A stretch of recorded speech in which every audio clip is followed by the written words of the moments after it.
ओकारं बिंदु संयुक्तं नित्यं ध्यायन्ति योगिनः काण्डं मोक्षदं चैव ओंकाराय नमो नमः। अविरसदघनौघा प्रक्षालित सकलभूतल कलंका मुनिभिरुपासित सरस्वती हरितु मधुरितम् अज्ञानतिमिरान्धनां ज्ञानाञ्जनशलाकया चक्षुरुन्मिलितं येन तस्मै श्री गुरुवे नमः। श्री परम गुरुवे नमः। परम्पराचार्य गुरुभ्यो नमः। सकल कलुष विध्वंसनं श्रेषां परिवर्तकं धर्म संबंधकं भव्य जीवन प्रतिबोधकारकं पुण्य प्रकाश पापनाशं शास्त्रम श्री गोमटसार जीवकांड नामधेयम् अस्य मूल ग्रंथ कर्तार श्री सर्वज्ञदेवास्तर ग्रंथ कर्तार श्री गंधर्व देवा प्रतिगंधर्व देवा तेषां वचन अनुसारता मासाद्य श्रीमद निमिचन सिद्धांत चक्रवर्ती विरचित वेदन शास्त्र स्तोतार सावधानतया शृण्वन्तु। मंगलम भगवान वीरो मंगलम गौतमो गनि मंगलम कुरु कुंदारो जयंतमोस्तु मंगलम सर्वमंगल मंगलम सर्व कल्याणकारकम प्रदानम सर्वधर्माणां जयं जयतु शास्त्रम जयं जयतु शास्त्रम। सरस्वती नमस्तुभ्यं वरदे कामरूपिणी विद्यारंभं करिष्यामि सिद्धिर्भवतु मे सदा। माता की जय। अढ़ाई दीप में विराजमान सभी आचार्य उपाध्याय सर्व साधु के चरणों में नमोस्तु नमोस्तु नमोस्तु। सभी यारिका माता जी के चरणों में बंदा में बंदा में बंदा में। सभी छुल्लक छुल्लिका इलक के चरणों में इच्छा में इच्छा में इच्छा में। सभी प्रतिमाधारी के चरणों में रूप में विराजमान अंजना जी के चरणों में वंदना वंदना वंदना। पूज्य बाबूजी नेमिचंद भाई साहब उमराव भाभी और भी जो पूज्य जन है सबका सादर चरण स्पर्श सभी से सादर जय जी। सिद्धम शुद्धम प्रणम्य जिनिंद वर्णिमि चंद्रमकलंकम गुणरयन भूषणदयम जीवस्य परुगणम गोचम। परम मांगली ग्रंथ गोमटसार जी जीवकांड जी की जय। नेमी चंद्राचार्य की जय। रत्न चंद्र मुक्तार जी की जय। हम लोग गोमटसार जीवकांड पढ़ रहे हैं और स्वाध्याय कर रहे हैं। स्वाध्याय करते हुए हम लोग जीवों की संख्या के प्रकरण पर आ गए हैं। हमने कल जाना एक इंद्रिय जीव में टोटल सारे जीव में जो जीव होते हैं अपर्याप्त ज्यादा होते हैं, पर्याप्त कम होते हैं।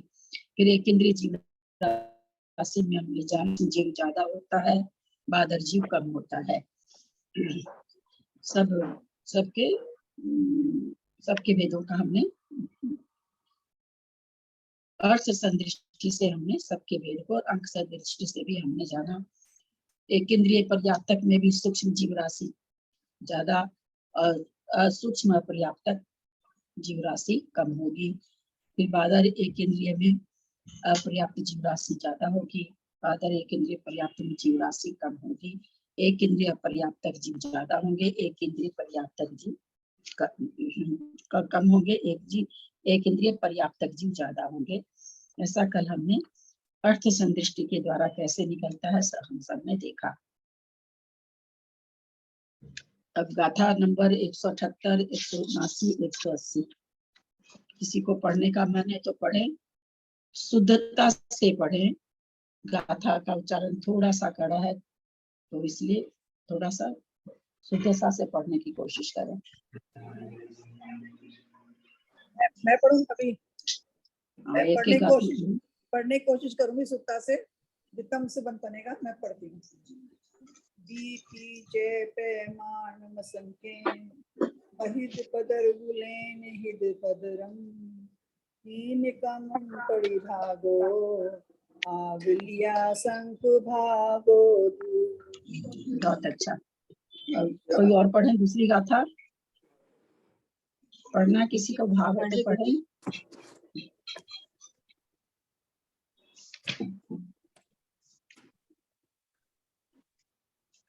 मैं पढ़ती हूँ दूसरी गाथा। पढ़िए। बहुभागो संभागो चौन मेदे सिक्के नहीं चौवन मेदे चौवन कहाँ है? चौवन है, चौवन। चौवन में दे वह नहीं है, चौवन। चौवन में दे एक भाग ही उत्कमो तत्थवि बहुभागो बहुगस्दे ओ दो। 180 नंबर गाथा पढ़े कोई। मैं पढ़ रही हूँ दीदी, मैं पढ़ रही हूँ। टीबी पच्च पुण्य प्रमाणम पदरम मैंने पहले था, जिनको सही पढ़ना है वो पढ़ेंगे। कल हाँ तो जी सबने दीदी दीदी मैं कल मैंने सही मैंने नहीं उच्चारण पढ़ी थी। नहीं, आपने पढ़ी तो नहीं थी। मैंने कल तो पाया जैसे सबने पढ़ लिया, गलत सलत पढ़ लिया। आज नहीं जी, जिसका मैंने सही तो पढ़ी, वही पढ़े। मैंने पढ़ी नहीं थी। आप कहो तो पढ़ती हूँ। तो उच्चारण सही होना चाहिए, पढ़ने के लिए मना नहीं कर रहे हैं। दीदी वो मैं तो आप कोशिश बताएंगी करूँ। ना, वो तो आप बताएंगी। तीबी पच्च पुण्य प्रमाणम पदरम गुल संख्य भाग हिद पदरम हीण कमम पुण्णुना बीती चप जीवा अपजता। ठीक है, थोड़ा सा ऊपर वाला भी वैसे ही पढ़ना था। दोबारा पढ़ूं दीदी? है ना, प च दोबारा अलग पढ़ती अलग। हूँ। तीबी पच्च पुण्य प्रमाणम पदरम कुल संख्य भाग हित पदरम हीण कमम पुण्णुना बीती चप जीवा अपजता। चप नहीं पढ़ना। चप नहीं पढ़ना, पजीवा पढ़ना है। टिकिया नहीं है ना, चप नहीं है। दीदी दीदी एक बार बता दीदी दो, मैं पढ़ के देखूं क्या? बीती का एक बार बता दो। बीती विपच पुनः ऐसे पढ़ना है। आप पच पढ़ जा रही हैं, पच नहीं पढ़ना है, पच इसे पढ़ना है। पढ़ रही हूँ, चप चप पढ़ रही थी। बीती चप जीवा, इस तरह पढ़। नीचे चप है, ऊपर पच है, नीचे चप है। चलिए ठीक है, विशेषार्थ पढ़े कोई। पच जीवा। दीदी मैं पहले गाथा पढ़ूं और फिर अर्थ पढ़ूं। पढ़िए। 180 ना। हाँ। टीवी पच पुण्य प्रमाणम पदरंगुल संख भाग हिद पदरम हीनकमं पुण्णुना बीति च पजिवा अपज्जता। चलिए विशेषार्थ पढ़े जी।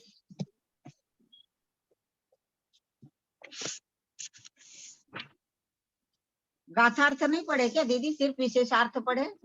गाथार्थ तो कल पढ़ चुके थे बढ़िया से। जी जी हाँ। विशेषार्थ। प्रतर अंगुल के असंख्यातवे भाग से जगत प्रतर को भाजित करने पर द्विइंद्रिय, तीन्द्रिय, चतुरिंद्रिय और पंचेंद्रिय जीवों का प्रमाण प्राप्त होता है।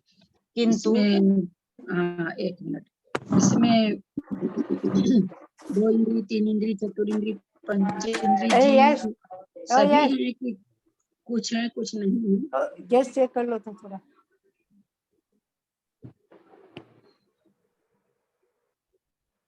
थोड़ा सा म्यूट कर लें, इनका खुला है। यहाँ पर जो जीवों की संख्या दी है, इसमें कौन कौन से जीव हैं? 2 इंद्रिय में कौन कौन से जीव हैं? 3 इंद्रिय में कौन से जीव हैं?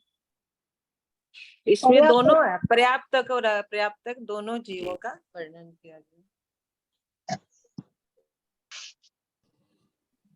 दोनों जीवों का टोटल जितने जीव हैं, है ना, तीनों लोक में जितने जीव, जहाँ भी जिनका स्थान है, टोटल जीवों का संख्या पर्याप्त भी अपर्याप्त भी। बहुत अच्छा, चलिए आगे चलिए।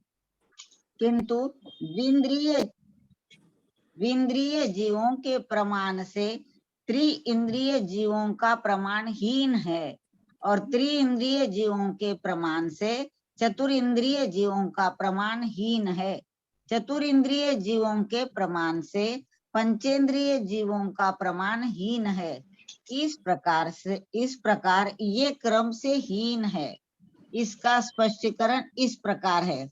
आवली के असंख्यात्व भाग से प्रतर अंगुल को भाग देने पर जो लब्ध प्राप्त हो, उससे जगत प्रतर को भाग देने पर त्रस राशि का प्रमाण प्राप्त होता है। उस त्रस राशि प्रमाण को आवली के असंख्यातवें भाग से भाजित कर एक भाग को पृथक स्थापित करके बहुभाग के 4 समखंड करके द्विंद्रिय, त्रिंद्रिय, चतुरिंद्रिय और पंचेंद्रिय इन चारों को के असंख्यातवें भाग से खंडित करके बहुभाग को द्विंद्रिय जीव राशि को देना चाहिए, क्योंकि इन चारों में द्विंद्रिय जीव राशि का प्रमाण सबसे अधिक है। शेष एक भाग को पुनः आवली के असंख्यातवें भाग से राशियों में भाग से खंडित कर बहुभाग त्रिइंद्रिय जीव राशि को देना चाहिए, क्योंकि अवशिष्ट त्रिइंद्रिय आदि 3 राशियों में त्रिइंद्रिय राशि अधिक है। शेष एक भाग को पुनः आवली के असंख्यातवें भाग से खंडित कर बहुभाग चतुरिंद्रिय जीव राशि को देना और शेष एक भाग पंचेंद्रिय जीव राशि को देना चाहिए, क्योंकि पंचेंद्रिय जीव राशि सबसे कम है। इन अपनी अपनी देय राशियों के अपने अपने समखंडों में मिलने पर द्विंद्रिय आदि जीवों का प्रमाण प्राप्त होता है। हमने कल इसको समझ लिया था। सबसे पहले क्या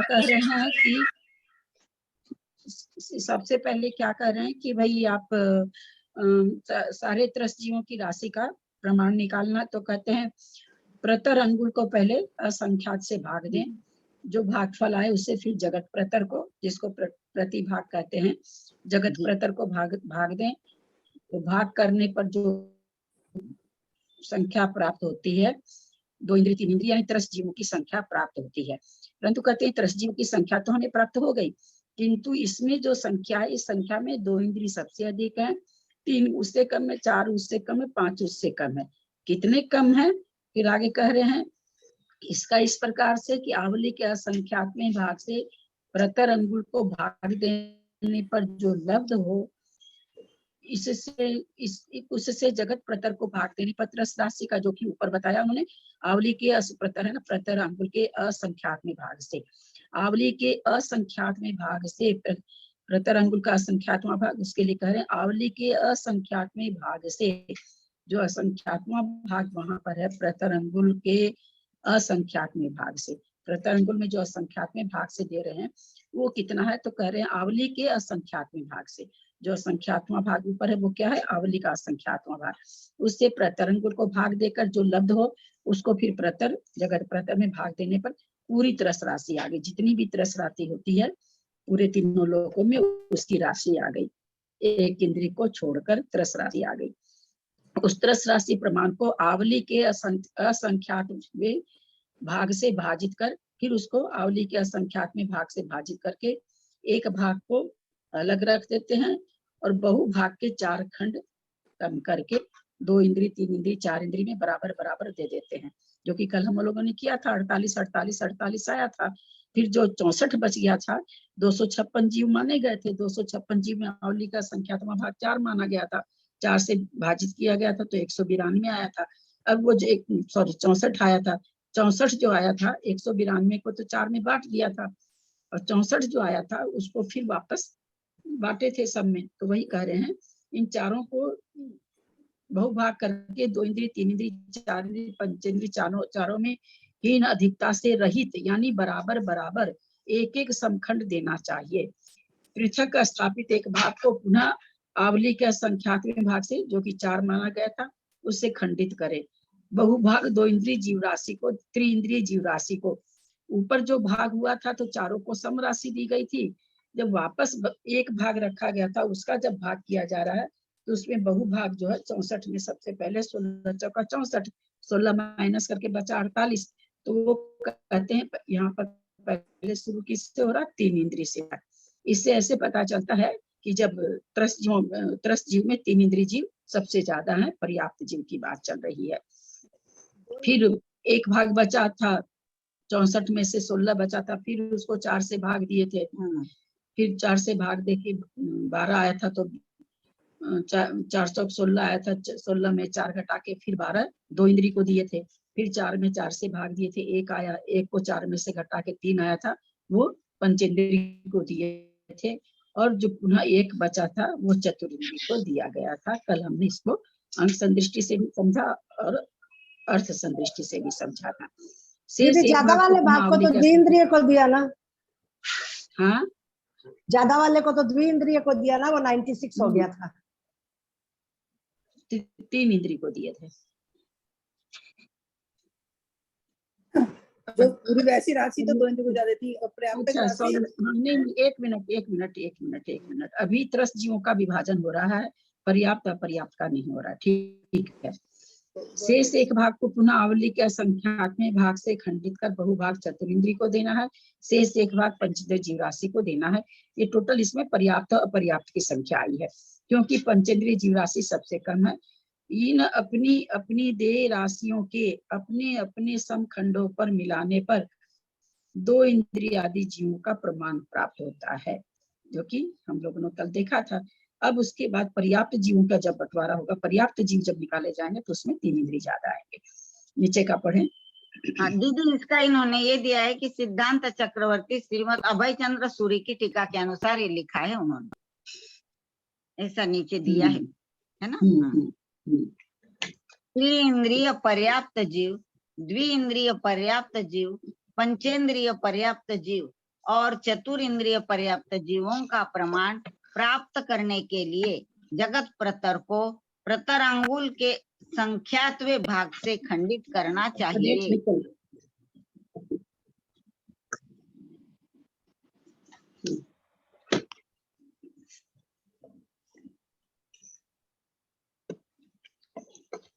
आपका नेट नहीं चल रहा क्या? आवाज बंद हो जा रही है।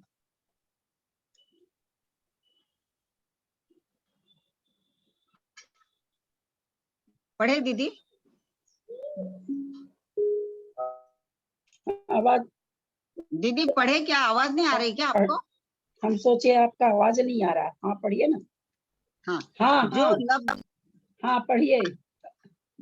जो लब्ध प्राप्त हो उसको आवली के असंख्यात्वे भाग से भाग देकर बहुभाग के 4 समखंड कर एक एक समखंड त्रिइंद्रिय पर्याप्त जीवों को, द्विइंद्रिय पर्याप्त जीवों को, पंचेंद्रिय पर्याप्त जीवों को और चतुरिंद्रिय पर्याप्त जीवों को देना चाहिए। शेष एक भाग को आवली के असंख्यात्वे भाग से भाजित कर बहुभाग त्रिइंद्रिय पर्याप्तकों के समखंड में मिलाना चाहिए। अवशेष एक भाग को पुनः आवली के असंख्यात्वे भाग से भाजित कर बहुभाग द्विइंद्रिय के समखंड में मिलाना चाहिए। अवशेष एक खंड पुनः आवली के असंख्यात्वे भाग से खंडित कर बहुभाग पंचेंद्रिय पर्याप्त जीवों के समखंड में मिलाना चाहिए और शेष एक भाग चतुरिंद्रिय पर्याप्त जीवों के समखंड में मिलाना चाहिए। इस प्रकार मिलाने से जो राशि उत्पन्न हो वह त्रिइंद्रिय पर्याप्त, द्विइंद्रिय पर्याप्त, पंचेंद्रिय पर्याप्त और चतुरिंद्रिय पर्याप्त जीवों का प्रमाण प्राप्त होता है, जो क्रम से हीन होता गया है। पर्याप्त जीव राशियों को अपनी सामान्य जीव राशियों में से घटाने पर अपर्याप्त जीव राशियों का प्रमाण प्राप्त हो जाता है। धवला ग्रंथ में इस विषय का कथन इस प्रकार है। प्रतिभाग और भागहार ये दोनों एकार्थवाची शब्द है। अंगुल के असंख्यात्वे भाग का वर्ग, अंगुल, और वहां नीचे उन्होंने दिया असंख्यात्वा भाग, फिर गुना अंगुल और उसके नीचे दिया असंख्यात्वा भाग इज इक्वल टू प्रतर अंगुल और उसके नीचे असंख्यात्वा भाग। पंचेंद्रिय जीवों का प्रमाण लाने के लिए जगत प्रतर का प्रतिभाग यानी भाजक है और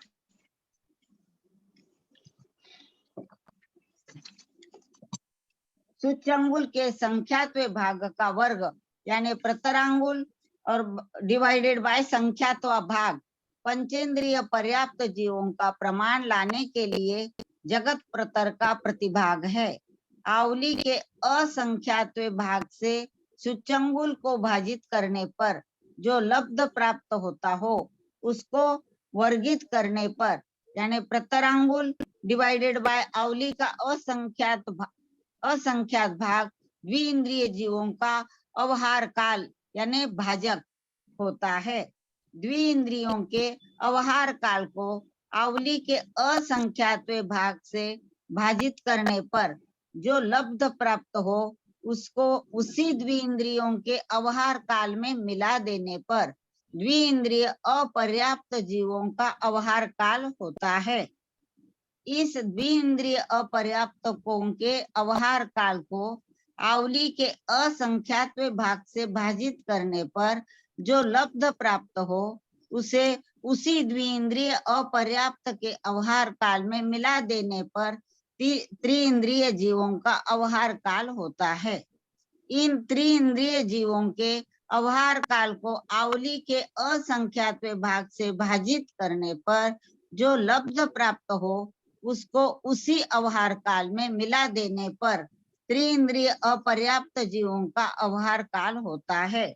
इसी प्रकार चतुरिंद्रिय अपर्याप्तक, पंचेंद्रिय और पंचेंद्रिय अपर्याप्तक जीवों के अवहार काल को क्रम से आवली के असंख्यात्वे भाग से खंडित करके उत्तरोत्तर एक एक भाग से अधिक करना चाहिए।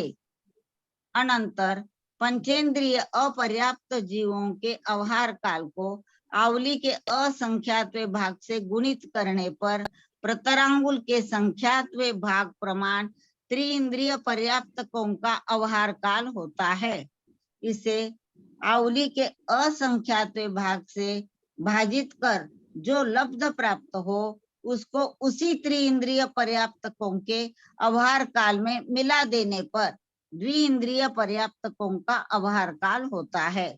इस द्विइंद्रिय पर्याप्तकों के अवहार काल को आवली के असंख्यात्वे भाग से भाजित कर जो लब्ध प्राप्त हो उसको उसी द्विइंद्रिय पर्याप्तकों के अवहार काल में मिला देने पर पंचेंद्रिय पर्याप्तकों का अवहार काल होता है।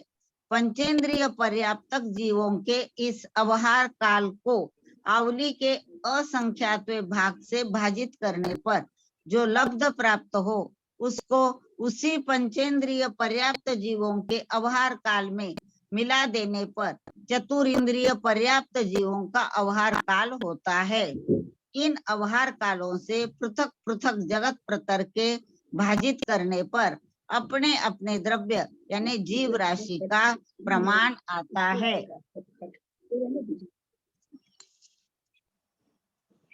ये उसी को जो हम लोगों ने कल दीदी समझा अवहार काल माने अवहार काल से कुछ अधिक कुछ कम से कुछ कम, उसी को ये भाषा बार बार कस के बंद करते हैं।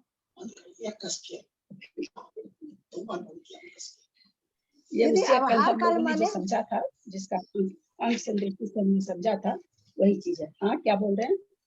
अवहार काल माने क्या बोल रही? अवहार काल माने भाग।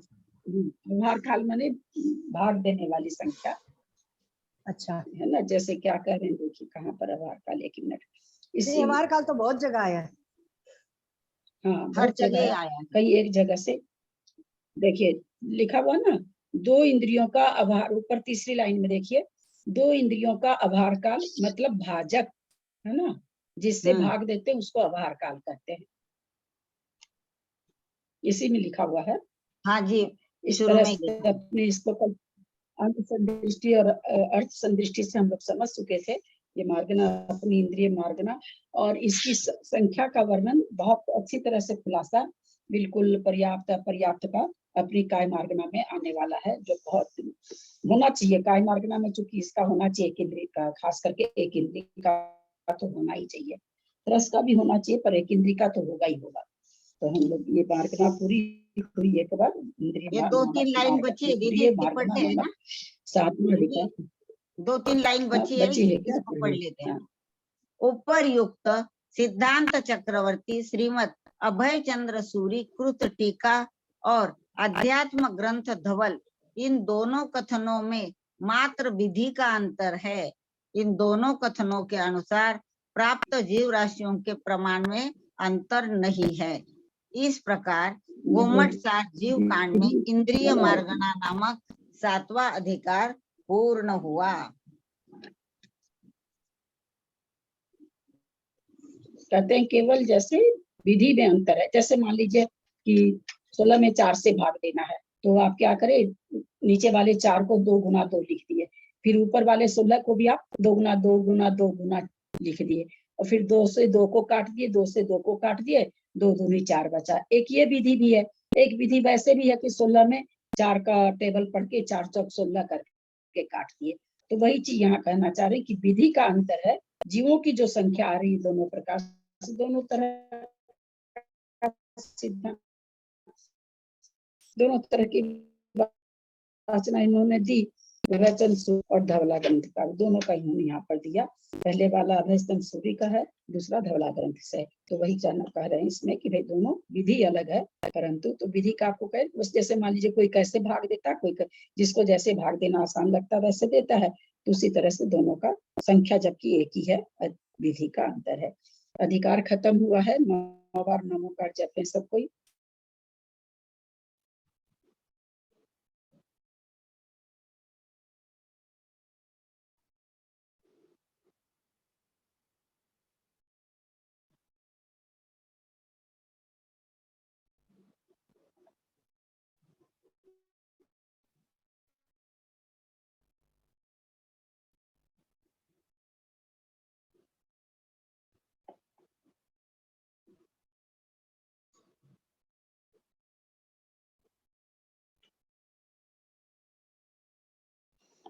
काय मार्गना अधिकार 8वां अधिकार, गाथा नंबर 181। जाई अविना भावी तस थावर उदय जो हवे काओ, सो जिन मध्यमी मध्यमी भणियो उड़वी कायादि छभेओ। जाई अविना भावी तस थावर उदय जो हवे काओ, सो जिन मदमी भणियो उड़वी कायादि छभेओ। गाथा का उच्चारण करें। सरिता जी आप करें।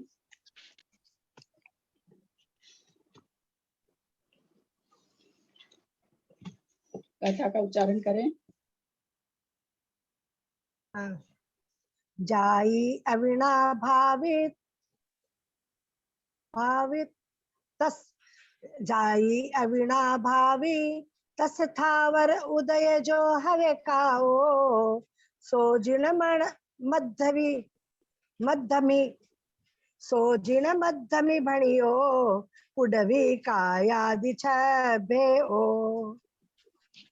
दीदी इसकी संस्कृत पढ़े क्या? संस्कृत में संस्कृत पढ़ो। संस्कृत का हाँ पढ़ लीजिए। जात्य बिना भावी त्रसस्थावर दय जो भवेत कायः, स जिनमते भणितः पृथ्वी कायादि षड्भेदः।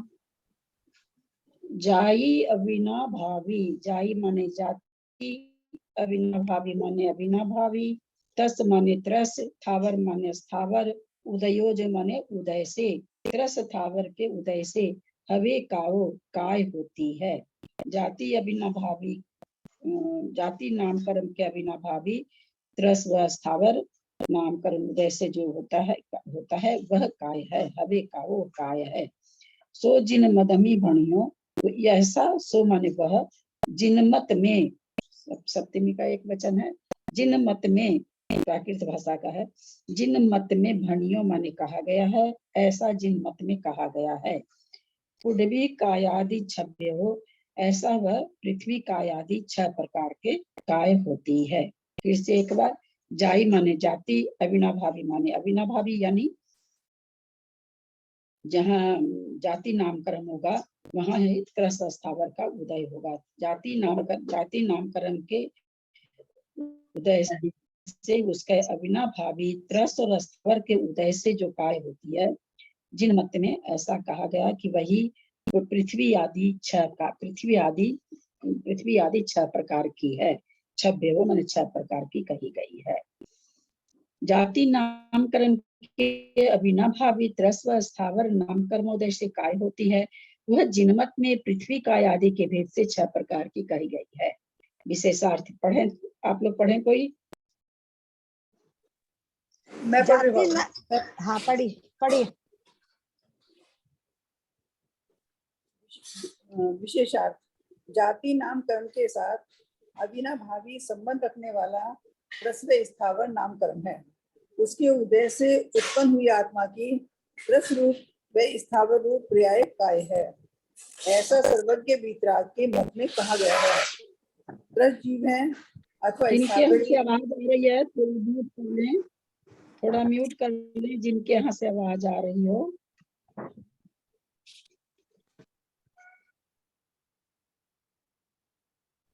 हाँ पढ़ें, जो स्थावर जीव है सो काय है, ऐसा व्यवहार होता है। कहा जाता है उद्वेग जनित क्रिया वाला त्रस और स्थित क्रिया वाला स्थावर, यह लक्षण निरुक्ति से सिद्ध हो सकता है। जो पुद्गल स्कंधों के द्वारा त्रिशला दीदी थोड़ा धीरे पढ़िए ना प्लीज। अच्छा, जो पुद्गल स्कंधों के द्वारा संचित किया जाता है वह काय है। थोड़ा धीरे धीरे पढ़िए ना। हाँ धीरे पढ़ रही हूँ। जैसे औदारिक आदि शरीर में स्थित आत्मा भी उपचार से काय है। जीव विपाकी जाति नामकरण त्रस्व स्थावर नामकरण का कार्य होने से जीव की पर्याय ही काय है, ऐसा व्यवहार होता है। उद्गल विपाकी शरीर नामकरण का कार्य होने से शरीर भी काय शब्द से ग्रहण किया जाता है। वह काय पृथ्वी, आप, तेज, वायु, वनस्पति और त्रस के भेद से 6 प्रकार की है। जो संचित किया जाता है वह काय है।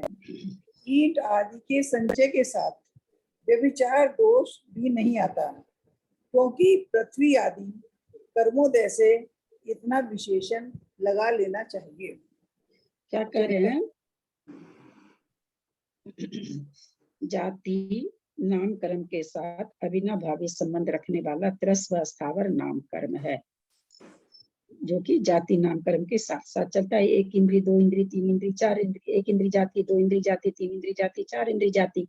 1 इंद्री जाति को स्थावर कह दिया जाता है और 2 इंद्री आदि जाति को त्रस कह दिया जाता है। तो किस उसका अविनाभावी है, यानी जहाँ जाति नामकरण है वहां त्रस और स्थावर है, एक दूसरे के बिना नहीं होते।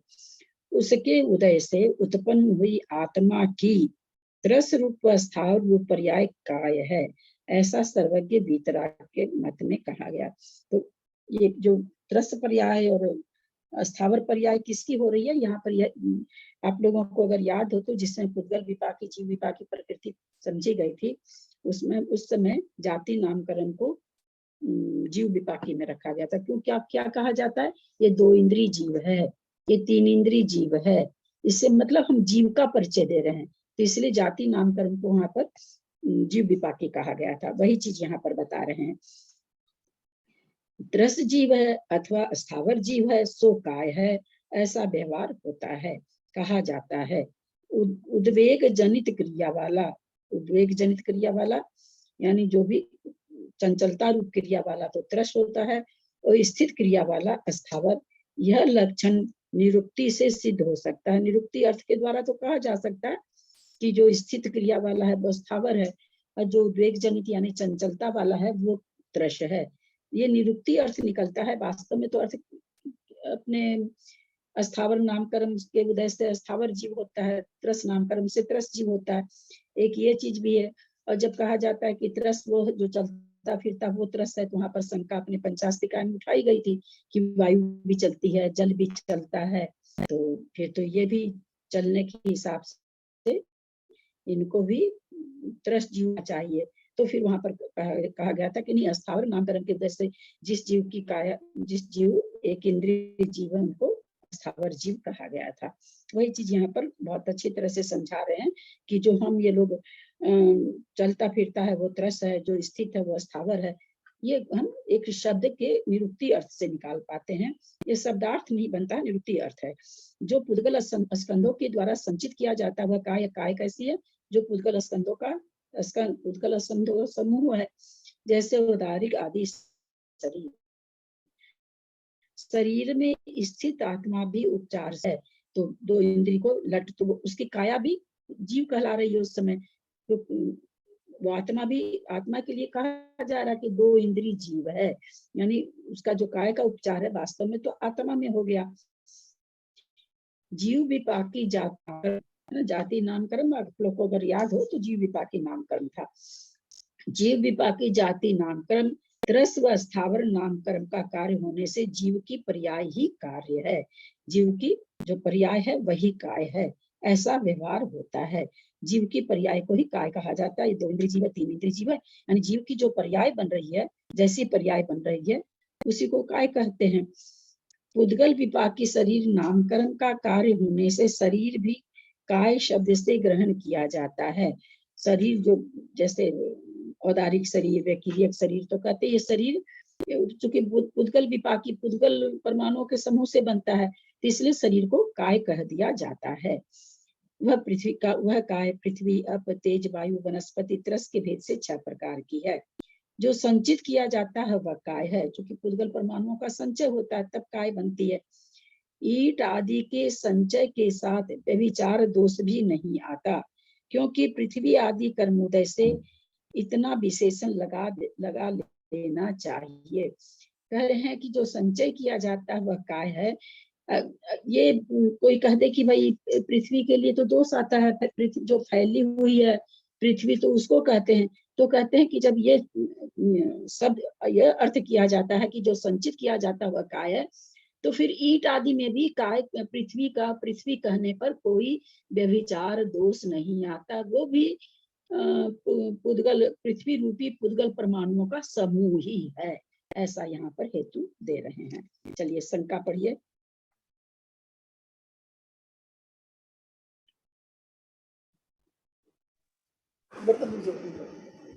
कृष्णा जी पढ़ रहे। हाँ, आप पढ़िए। पुद्गल विपाकी औदारिक आदि शरीर नाम कर्मोदय से जो संचित किया जाता है वह काय है, ऐसी व्याख्या क्यों नहीं की गई? समाधान, ऐसा नहीं है, क्योंकि सहकारी रूप पृथ्वी आदि नाम कर्मोदय के अभाव में केवल औदारिक आदि शरीर नाम कर्मोदय से 9 कर्म वर्गणाओं का संचय नहीं हो सकता। शंका, कार्मण का योग में स्थित जीव के पृथ्वी आदि के द्वारा संचित हुए 9 कर्म पुद्गल का अभाव होने से एकाईपना प्राप्त हो जाएगा। ये कहे कि भाई एक मिनट, ऐसा क्यों नहीं कह देते हैं कि पुद्गल विपाकी औदारिक शरीर के कर्मोदय से और वह काय संचित हुआ इसलिए वो काय है। तो कहते हैं ऐसा नहीं है, क्योंकि सहकारी रूप, ईट के ऊपर ये ईट के उदाहरण में समझा रहे हैं, क्योंकि सहकारी रूप पृथ्वी आदि नाम कर्मोदय के अभाव में केवल औदारिक आदि शरीर नाम कर्मोदय से 9 कर्म वर्गनाओं का संचय नहीं हो सकता। 9 कर्म वर्गना तो अपनी जगह, जैसे पृथ्वी, जो पृथ्वी का एक जीव है, तो पृथ्वी का एक जीव, पृथ्वी रूप 9 कर्म वर्गनाओं को जो ग्रहण कर रहा, जीव होने से ही तो ग्रहण कर रहा। तो कहते हैं कि अगर हम खाली उसका संचय ही बता दें कि पृथ्वी का है, तो ये नहीं हो सकता है। 9 कर्म वर्गनाओं का नहीं हो पाएगा, क्योंकि वो तो जड़ है, जड़ तो 9 कर्म वर्गना को संचय करेगा नहीं। तो वही चीज यहाँ पर कर रहे हैं। तो फिर शंका उठा लिए कि कार्मन का योग में स्थित जीव के पृथ्वी आदि द्वारा संचित किए हुए 9 कर्म पुद्गलों का अभाव है। कार्मन का योग जिस संगति में रहता है उस समय तो कोई काय है नहीं जो कि संचय की हुई है, तो वो तब तो फिर वो अकाय, वो क्या कहलाएगा? काया से रहित कहलाएगा। तो समाधान करते हैं, ऐसा नहीं समझना चाहिए, क्योंकि 9 कर्म पुद्गलों के संचय का कारण पृथ्वी आदि कर्म सहकृत औदारिक आदि नाम कर्म का सत्व कार्मन का योग रूप अवस्था में भी पाया जाता है। इसलिए उस अवस्था में भी कायपने का व्यवहार बन जाता है। ऐसा नहीं समझना चाहिए, क्योंकि 9 कर्म पुद्गलों के संचय का कारण पृथ्वी आदि कर्म सहकृत औदारिक आदि नाम कर्म के सत्व कार्मन का योग रूप अवस्था में भी पाया जाता है। जिस समय कार्मन का योग है, पृथ्वी के लिए यहाँ पर उठा के कह रहे हैं भी अपने औदारिक पृथ्वी का भी जितने भी त्रियंच सबका औदारिक ही शरीर है। तो करें नौकर्म पुद्गलों के संचय का कारण पृथ्वी, पुद्गलों का संचय पृथ्वी रूप में हो रहा है। पृथ्वी का ही अगर जीव है तो आदि कर्म सहकृत, सहकृत माने साथ में किया हुआ, औदारिक आदि नाम कर्म का सत्व, पृथ्वी आदि को जो संचय कर रहा है तो उसके साथ कह रहे हैं औदारिक आदि नाम कर्म का भी सत्व है उसको। कार्मान का योग में, जिस समय कार्मान का योग है उस समय भी उसको क्या है, औदारिक नाम कर्म का सत्व है। हम सभी जानते हैं कि विग्रह गति में उदय नहीं होता है, सत्व होता है, तो उस समय उसको उदय तो नहीं है औदारिक नाम कर्म का, लेकिन औदारिक नाम कर्म उसके सत्ता में है, वो औदारिक पृथ्वी रहा है। तो कहते कार्मन का योग रूप अवस्था में भी पाया जाता है। जब उसमें सत्व रूप है तो उसको उस समय भी उसको औदारिक का योग है, इसलिए उस अवस्था में भी काय करने का व्यवहार बन जाता है। अथवा योग रूप आत्मा की प्रवृत्ति से संचित हुए औदारिक आदि रूप पुद्गल पिंड काय है। और दूसरी परिभाषा दे रहे हैं कि योग आत्मा हमेशा विग्रह गति में भी उसको कार्मन का योग है। तो कह रहे हैं योग की प्रवृत्ति आत्मा में होती है, तो योग से क्या होता है, संचित होता है। तो संचित होने से औदारिक आदि पुद्गल पिंड काय है। शंका, काय का इस प्रकार लक्षण करने पर भी पहले जो दोष दिया गया है वह दूर नहीं होता, अर्थात इस प्रकार भी जीव के कार्मन का योग अवस्था में अकाय पने की प्राप्ति होती है। बोला आपने कह तो दिया इस तरह का, लेकिन फिर भी विग्रह गति में तो अकाय पना ही रहता है, ऐसा शंका करने वाले शंकाकार कर रहे हैं। ऐसा नहीं है, क्योंकि योग रूप आत्म प्रवृत्ति से संचित हुए कर्म रूप पुद्गल पिंड का कार्मन का योग अवस्था में सद्भाव पाया जाता है, क्योंकि उसने औदारिक नाम कर्म का संचय किया हुआ है, और संचय किया हुआ है तो उसके जिस समय विग्रह गति है, कार्मन का योग है, उस अवस्था में भी औदारिक शरीर का सत्व पाया जाता है। अर्थात जिस समय आत्मा का कार्मन का योग की अवस्था में होता है उस समय उसके ज्ञानावरण आदि 8 कर्मों का सद्भाव रहता है। वहां पर तो ज्ञान, किसी भी कर्म का उदय, विग्रह गति में तो उदय रूप बोल करते कोई कर्म दिखाई नहीं देता, पर सत्ता रूप सारे कर्म है। तो वही चीज कह रहे हैं कि उस समय उसे ज्ञानावरण आदि 8 कर्मों का सद्भाव रहता, मतलब सत्व रहता है, अतः उसके कायपना बन जाता है। धौला पुस्तक से समझाया गया है। फिर शंका उठा रहे हैं, कार्मन का योग अवस्था में योग रूप आत्म प्रवृत्ति से संचय को प्राप्त हुए नौकर्म पुद्गल पिंड का असत्व होने के कारण कार्मन काय रूप स्थिति जीव के काय व्यपदेश नहीं बनता।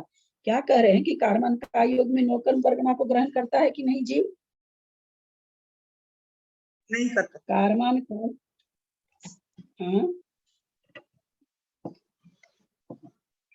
कार्मन का योग जिस समय होता है उस समय नौकर्म वर्गनाओं का ग्रहण होता है कि नहीं? नहीं होता। नहीं होता।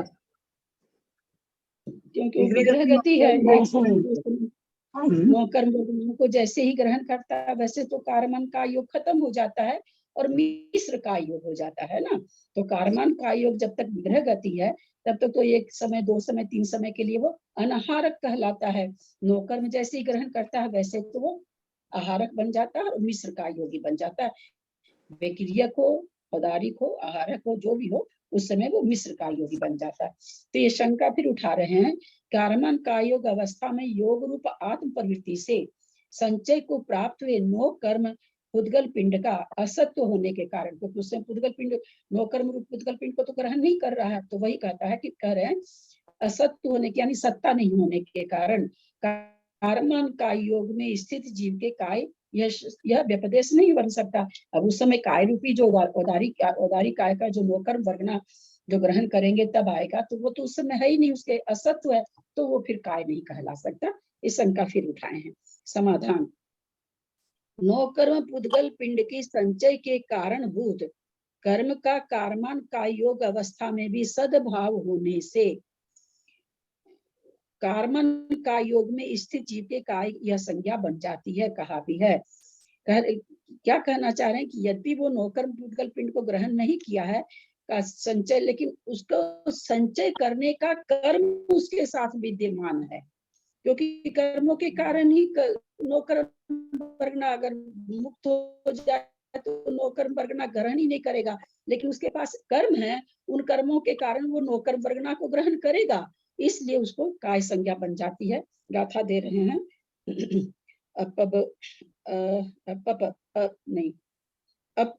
अपपबोति संजिद पौगल पिंडम दियान कायोति सोजिन मदमी बनियो गुड़वी कायादयो सोदो। योग रूप आत्म प्रवृत्ति से संचय को प्राप्त हुए औदारिक आदि पुद्गल पिंड काय है। अब अच्छा मन यहाँ पर आत्मा हम सोचे अपर्याप्त आया है ना, ठीक है। यह काय जिनमत में पृथ्वी काय आदि के भेद से 6 प्रकार की है, और वे पृथ्वी आदि 6 काय त्रस काय स्थावर रूप भेद के 2 प्रकार के हैं।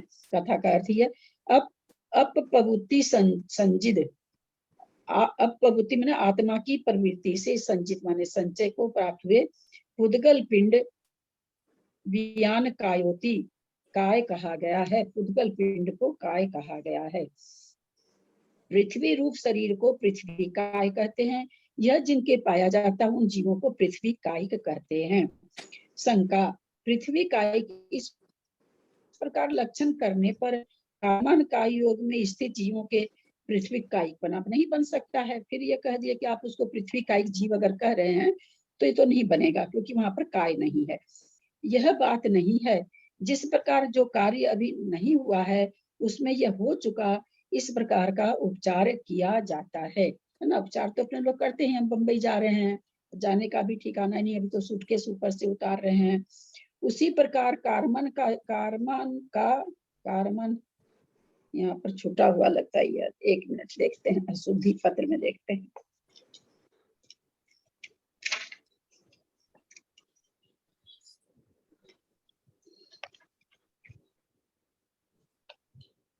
दिया तो नहीं है हमारे में तो उसमें लिखा है उसी प्रकार कार्मान काय योग में स्थित पृथ्वी कायिक जीवों के हाँ वही कहते काय होना चाहिए था, वही हमको लगा कि यहाँ छूटा हुआ है।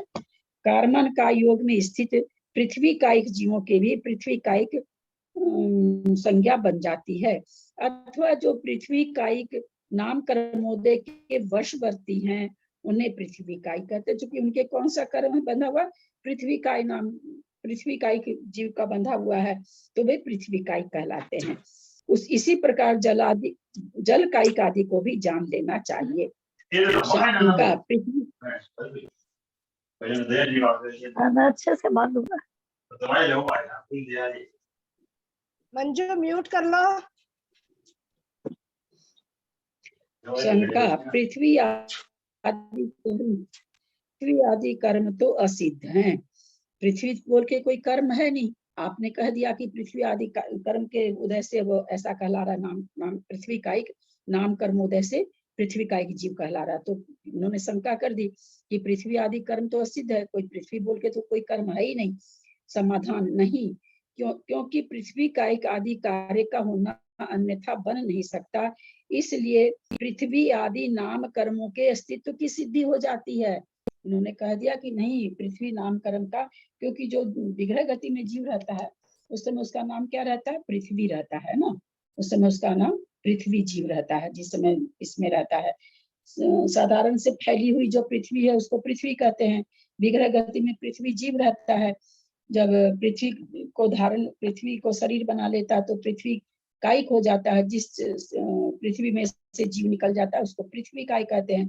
तो इस तरह से ये कहना चाह रहे हैं पृथ्वी आदि कर्म तो असिद्ध है, तो कहते नहीं, पृथ्वी आदि कर्मों के अस्तित्व की सिद्धि होती है, क्योंकि कहा ही जाता है विग्रह गति में जल जीव पृथ्वी जीव, तो यानी बोलते ये है कर्म की सिद्धि होती है। अगर कर्म की सिद्धि नहीं होती तो पृथ्वी जल जीव, पृथ्वी जीव, अग्नि जीव, ये अस्तित्व, इनका अस्तित्व ही नहीं बनता। शंका, स्थानशील अर्थात ठहरना ही जिनका स्वभाव है वे अस्थावर हैं, ऐसी व्याख्या के अनुसार स्थावरों का स्वरूप क्यों नहीं कहा, क्यों नहीं कह दिया कि जो ठहरना जिनका स्वभाव है वे अस्थावर हैं? समाधान, नहीं ऐसा क्योंकि वैसा लक्षण मानने पर वायु का ही, देखिए पंचास्तिकाय का यह देखिए नीचे लिख दिया है, ये पंचास्तिकाय में अपने आया था खूब बढ़िया से। वायु कायिक, अग्नि कायिक और जल काय जीवों की एक देश से दूसरे देश में गति होने से उन्हें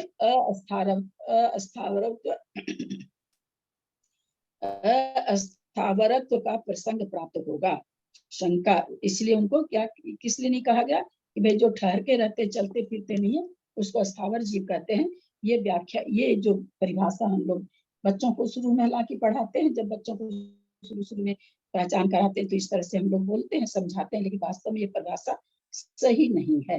नीचे रेफरेंस भी शंका दिया है करते दीदी, हैं। नीचे रेफरेंस दिया है पंचास्तिकाय का ही। हाँ जी। दिया है। वायु कायिक, अग्नि कायिक को अस्थावरपना प्राप्त होता है तो होने दो, क्योंकि आगम में इनको त्रस कहा है। धवला जी में कहीं पर इनको शायद त्रस भी कहा गया है, वायु कायिक को, अग्नि कायिक को।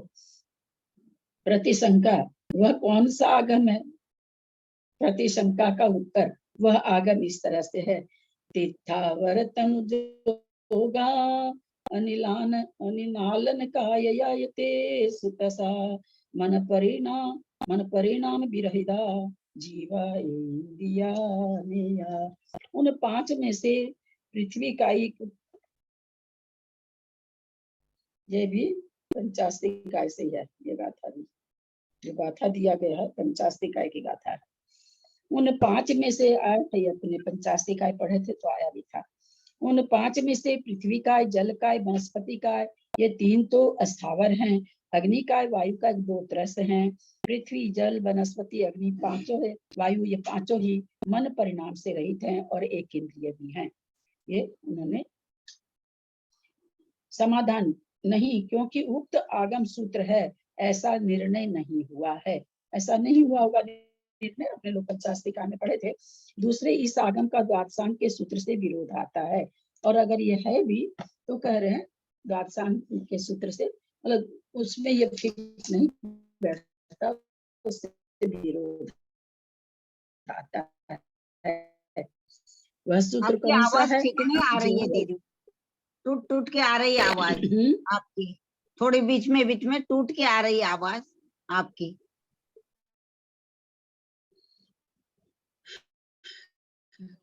नेट भी पूरा है, मेरे गले में खराबी आ गई है। तस काया विंद्रिय पहुड़ी जाओ अजोगी केवली ती, द्विइंद्रिय से आदि लेकर अयोग केवली तक त्रस जीव होते हैं।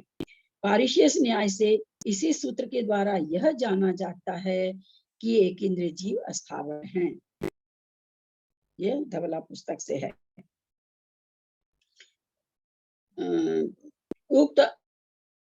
उक्त आगम में भी अग्नि कायिक, वायु कायिक को एक इंद्रिय कहा गया है, अतः वे त्रस नहीं हो सकते, किंतु वे अस्थावर हैं, ऐसा पारिशेष न्याय से सिद्ध हो जाता है।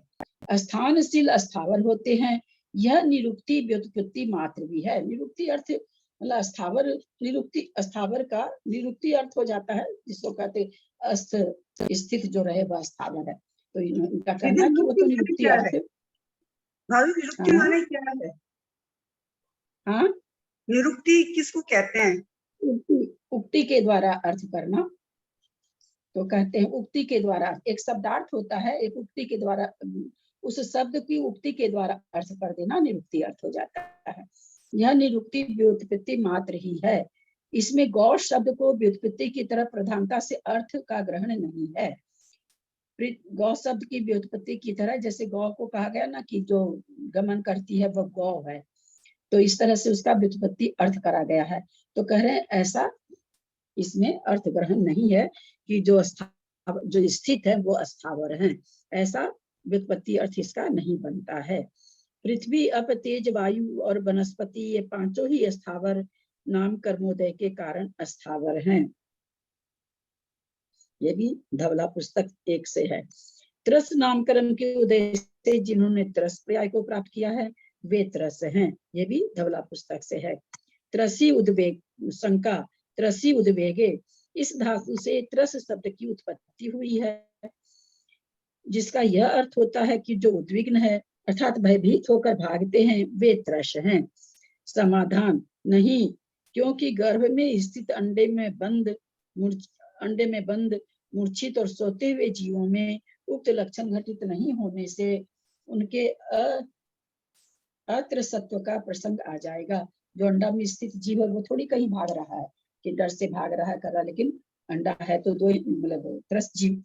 तो कह रहे हैं फिर तो अगर हम ऐसा अर्थ करेंगे तो वो असत्य हो जाएगा। इसलिए चलने और ठहरने की अपेक्षा त्रस और अस्थावर जीव नहीं समझना चाहिए। एकदम कंक्लूजन निकाल के दीदी कह हमें दिया। ये समझ में नहीं आया, इसमें गो शब्द की व्युक्ति की तरह से प्रधानता से अर्थ को ग्रहण नहीं है, ये वाली लाइन समझ में नहीं आई। गो शब्द की व्युक्ति की तरह से प्रधानता से अर्थ को ग्रहण नहीं है। आपको बताऊं ना, गौ का जो गमन करती है वो गौ है, ये रूढ़ी से चला हुआ अर्थ है। तो कहते उस तरह से इसमें वो अर्थ नहीं बनता है कि जो अस्थावर है, जो स्थित है वो अस्थावर है। ऐसा विरुक्ति अर्थ इसमें नहीं लगा सकते हैं। जिस तरह से गाय के लिए आ जाता है जो गमन करती है वो गाय है, ऐसा इसमें नहीं बैठेगा कि जो स्थित है वो अस्थावर है, ऐसा कह रहे हैं। तो व्युक्ति से मतलब उक्ति मतलब उत्पत्ति, युक्ति का अर्थ उत्पत्ति से। निरुक्ति का मतलब होता है कहना, किसी चीज को उक्ति करना, उक्ति कर देना। व्युत्पत्ति का अर्थ होता है विशेष उत्पत्ति होना। गौ सबसे विशेष उत्पत्ति क्या होती है? जो गमन करती है वो गाय है। तो चलती हुई गाय तो गाय हो गई, जिस समय बैठी उस समय क्या वो गाय नहीं है? तो कहा गया भाई ये व्युत्पत्ति अर्थ है कि गौ मतलब गमन करना। तो कह दिया गया कि जब गमन करती है तो गौ है। ये बहुत व्याकरण की चीज है, बहुत गहराई की व्याकरण की चीज है। हालांकि मैं कई बार ये तीनों चीज समझा चुकी हूँ आप लोग को, सब निरुक्ति अर्थ, शब्द अर्थ, भावार्थ और व्युत्पत्ति अर्थ बहुत बात की अपने उसमें बहुत आया था सर्वार्थ स्थिति में। तो अगर हम लोग लिख करके थोड़ा सा अपने को लिख करके नहीं याद करेंगे विशेष चीजों को, तो वो तो कितनी बार भी बोलते रहेंगे, कोई फायदा तो है नहीं, है ना। विशेष चीज को हमेशा लिख लेना चाहिए। बहुत विशेष चीज जो है उसको हमेशा कॉपी में लिख लेना चाहिए, सबको लिख लेना चाहिए। मेरे को भी लिख लेना चाहिए, मेरे को भी थोड़ी सारी चीज याद होती है, सबको लिखना चाहिए। मेरा एक प्रश्न है कि कर्मकाय योग में विग्रह गति में पृथ्वी जो है उसकी क्या स्थिति रहती है, उसके किस का उदय सत्व क्या रहता है, उस समय उसकी क्या स्थिति रहती है? फिर से बोलिए, थोड़ा जोर से बोलिए। नहीं, मैं पूछ रही हूँ कि अभी हम लोगों ने पृथ्वी काल के बारे में पढ़ा, ठीक है। तो जब कार्बन काल होता है जीव की स्थिति विग्रह गति में, उस समय कार्बन इस पृथ्वी काय की क्या स्थिति होती है, उसके साथ कौन कौन से गुण होते हैं, प्रकृतियां होती है? कार्बन का योग में कौन कौन सी प्रकृति होती है अभी आप लोगों ने पढ़ा है कर्म कांड में, योग वर्गना में। कौन कौन सी उस समय जितनी भी कर्म प्रकृतियां सत्व में हो सकती है उतनी सब होती है उसके सत्ता में। पंचेंद्रिय आ रहा है तो पंचेंद्रिय की सारी प्रकृति उस समय उसके सत्ता में है। चार इंद्रिय में आ रहा है तो चार इंद्रिय की सत्ता है, उसको सारी चीजें ना उस समय उपयोग में लब्धि रूप से सारी कर्म है उसके। समझ गए। लेकिन पूरा कर्म कांड का विषय है, उसकी सत्ता में रहेगी। हाँ, समझ गई। पृथ्वी, अप, तेज और वायु, इन चारों के शरीर से में वर्णादि चारों गुणों का सद्भाव, ये भी अपने पंचास्तिकाय में आ चुका है। जहां तक मैं समझू वही चीज होनी चाहिए। देखते हैं क्या है। पुड़ी भी आऊ तेऊ बाहु कमोदेन तथेव निनवन्न चौक जुदो नियवन्न चौक जुदो तानम देहो हवे नियमा। पुड़ी भी आऊ तेऊ बाहु कमोदयेन तथेव नियवन्न चौक जुदो तानम देहो हवे नियमा। उच्चारण करें। निशा जैन, दिल्ली।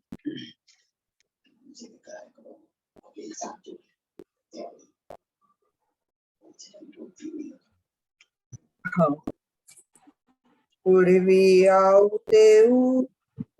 आऊ तेऊ वाऊ कम्बोदयेन तथेव नियमन चौक जुदो जुदो ताणव देहो हवे नियम।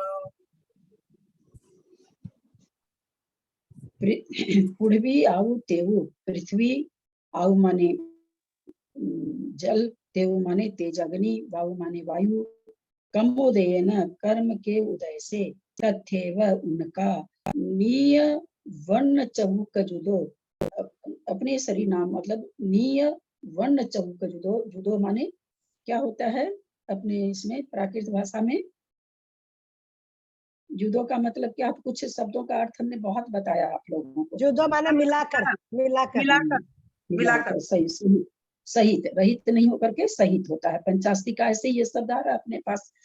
तो कहते हैं नीय वर्ण चौक जुदो, अपने मतलब अपने कर्म के अनुसार चारों वर्णों के सहित, तान देहो हवेनिमा, उनके शरीर बनते हैं। अपने अपने नाम कर्म के अनुसार चारों के योग्य वर्ण से युक्त उनका शरीर बनता है। गाथार्थ, पृथ्वी जल अग्नि वायु, इनका शरीर नियम से अपने अपने कर्मोदय से अपने अपने योग्य वर्ण रस गंध और स्पर्श युक्त बनता है।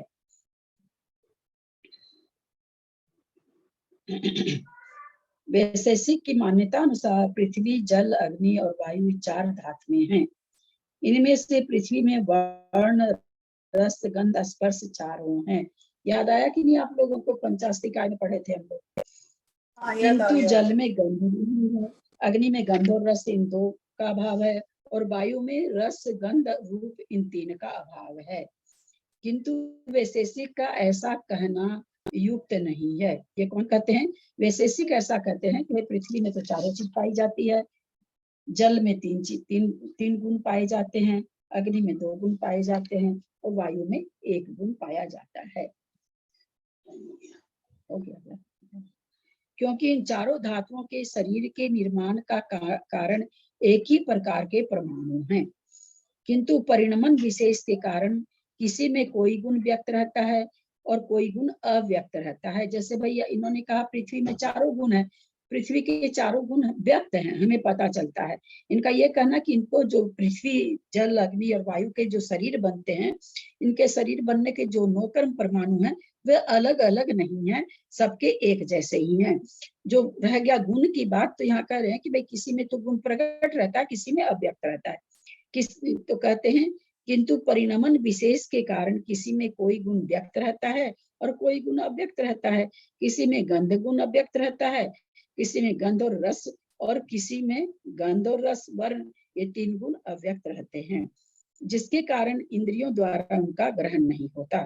किंतु किसी भी परमाणु या धातु में स्पर्श रस गंध वर्ण, इन 4 गुणों में से किसी भी गुण का अभाव नहीं होता, क्योंकि गुण का अभाव होने से परमाणु का विनाश हो जाएगा।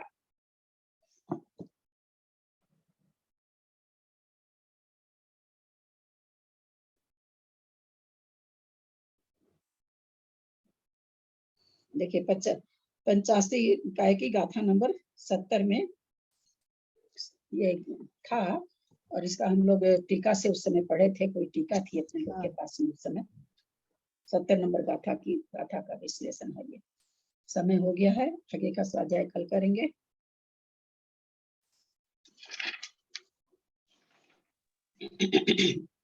ऐसे ललिता जी आपने बताया ना पृथ्वी काय, जैसे मतलब विग्रह गति में इनका ये शरीर रहता है। शरीर नहीं रहता है, शरीर तो मतलब ये पृथ्वी काय जैसे हो जाता है। नहीं, इनके सत्व रहता, कहने का मतलब कि आगे पृथ्वी बनने वाला है, ऐसा उनका नामकरण उनके सत्ता में रहता है। जैसे मान लीजिए, सत्ता को समझाएं, कोई मुनि महाराज है, उनको आहारक शरीर अभी नहीं निकाल रहे हैं, लेकिन उनके आहारक शरीर की सत्ता रह सकती है ना। आहारक शरीर कब, जब उनको जरूरत होगी तब निकालेंगे, तो उदय तो उस समय आएगा जब शरीर को निकालेंगे, लेकिन उनके सत्ता रह सकती है। तो उसी तरह से कारमान काय योग में जो देव में जा रहे हैं तो उनके विक्रियक काय की सत्ता है, जो त्रियंच में जा रहे हैं, मनुष्य में जा रहे हैं, उनको औदारिक काय की सत्ता है, जो नरक में जा रहे हैं, देव में जा रहे हैं, उनके विक्रियक काय की सत्ता है।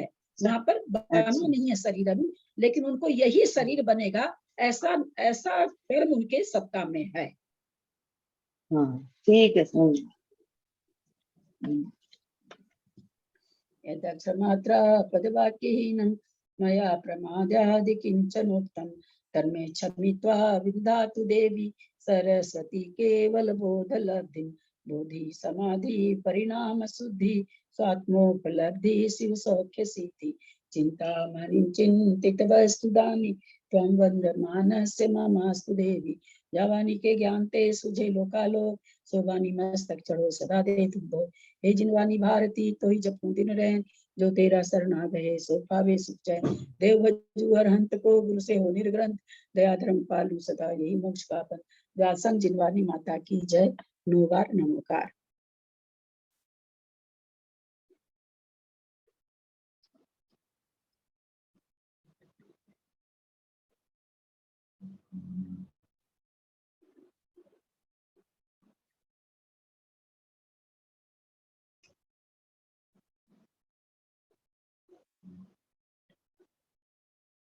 अंजना जी को वंदना, बाबू जी को, मिनीचंद भाई साहब को, सभी पूज्य जनों को चरण स्पर्श, सभी से सादर जय जिनेन्द्र। अंजना जी को सादर वंदना, ललिता जी सादर प्रणाम, सभी से जय जिनेन्द्र।